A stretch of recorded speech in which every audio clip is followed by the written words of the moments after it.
C'était une opportunité de féliciter la distinguée Première Dame pour le travail accompli en si peu de temps en ce qui concerne la loi portant sur les réparations, l'établissement du Fonds national pour les réparations et maintenant la composition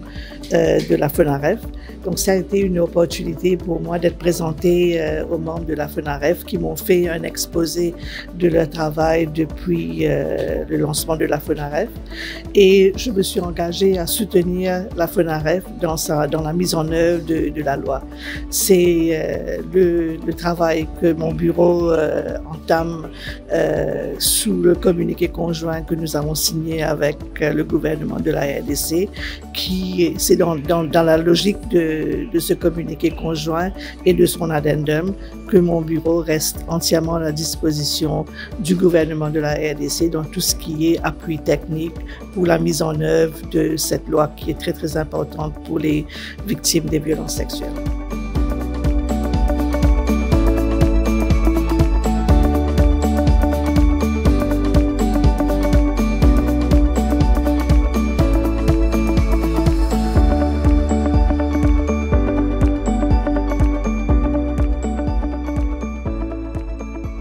Il a été question que la Première Dame présente l'équipe du FONAREF auprès de Madame Paten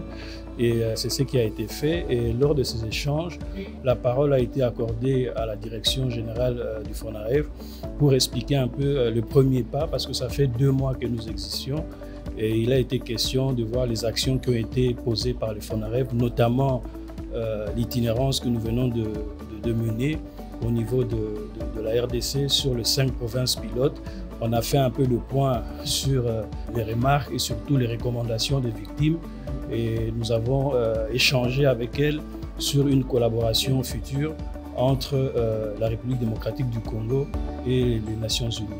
En termes d'échanges, nous espérions, nous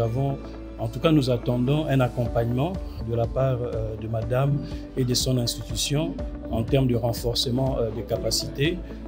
notamment en ce qui concerne les réparations individuelles. Il était important que nous puissions bénéficier de l'expertise qu'a les Nations Unies en termes de toutes ces questions de réparation, aussi bien collectives qu'individuelles. Donc nous avons échangé par rapport à ça. Nous aurions également des comités de concertation d'experts pour voir comment ensemble nous pouvons